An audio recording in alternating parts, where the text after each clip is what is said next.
মৌসুম জুড়ে তেল সংকট থাকায় বোরো ফলনে প্রভাব পড়েছে। পাশাপাশি উৎপাদন খরচ বাড়ায় ফসলের ন্যায্য দাম নিয়ে শঙ্কায় সিরাজগঞ্জের কৃষক।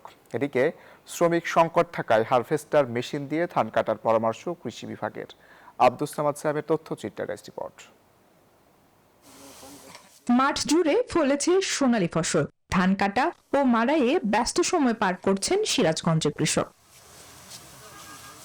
মৌসুম জুড়ে ডিজেল ও সেচ সংকট থাকায় ফলনের উপর প্রভাব পড়েছে। এছাড়া ধান কাটতে শ্রমিকের জন্য বাড়তি খরচের জন্য বিপাকে কৃষক। শঙ্কায় আছেন ধানের ন্যায্য মূল্য নিয়েও। গত বছরের সঙ্গে এবার উৎপাদন ফলন কম হওয়ার কারণ হলো পাম্পে ঠিক মতন তেল পাওয়া যায় নাই এবং বিদ্যুৎ থাকে নাই, ঠিক মতন পানি সেচতে পারি নাই।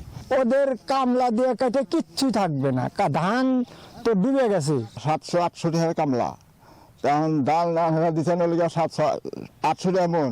এইভাবে ধান বেছে তো আমাদের কৃষক আমরা বেচতেছি না। দাম ধরো আল্লাহ দিলি 30, 25, 28 এরকম হচ্ছে, কিন্তু ধানের দাম নাই। শ্রমিক সংকট দূর করতে হারভেস্টার মেশিন দিয়ে ধান কাটার পরামর্শ এই কৃষি কর্মকর্তার। আমাদের যে উৎপাদন লক্ষ্যমাত্রা 6,17,000 মেট্রিক টন চাল উৎপাদন, যদি প্রাকৃতিক কোনো বিপর্যয় না ঘটে, যদি মানে দুর্যোগ না আসে, তাহলে আমরা এটি অর্জন করতে সক্ষম হব ইনশাআল্লাহ। চলতি বছর জেলায় 1,41,800 হেক্টর জমিতে বোরো আবাদ হয়েছে। Text report, news 24।